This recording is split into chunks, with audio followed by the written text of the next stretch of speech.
Jeg står her med topmodellen i FAFs store program med symaskiner, nemlig FAF Quilt Expression 720. Det er enhver quilters drøm, blandt andet fordi den har den store afstand fra nålen og hen til symaskinen på hele 25 cm.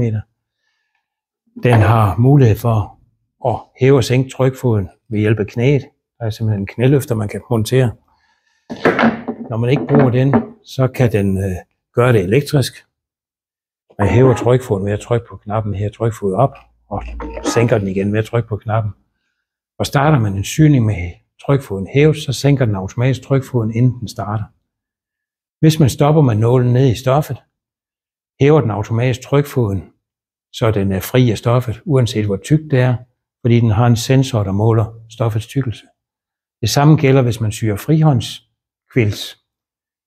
Så vil den automatisk holde trykfoden hævet fri af stoffet.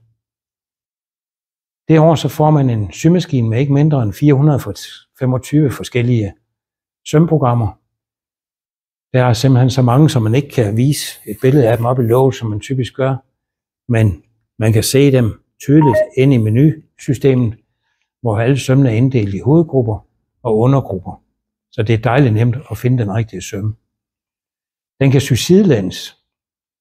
Det betyder blandt andet, at den kan lave store monogrambogstaver, hvor den syr et bogstav ad gangen, så du kan placere dem i forhold til hinanden. Den har automatisk trådspænding.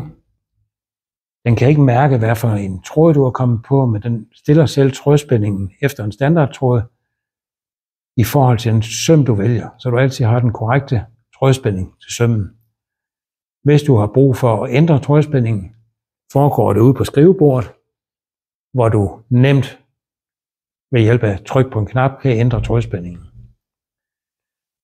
Du får en symaskine med 50 hukommelser, hvor du kan gemme de navne, du vil gemme. Du kan gemme kombinationer af sømme. Du får en symaskine med en personlig hukommelse, hvor du kan gemme standardindstillinger eller indstillinger på dine favoritsøm, de indstillinger, som du selv har lavet. Maskinen er robust og har selvfølgelig FAFs indbyggede overtransportør, og den vil til enhver tid være en gevinst for dem, der gerne vil sy.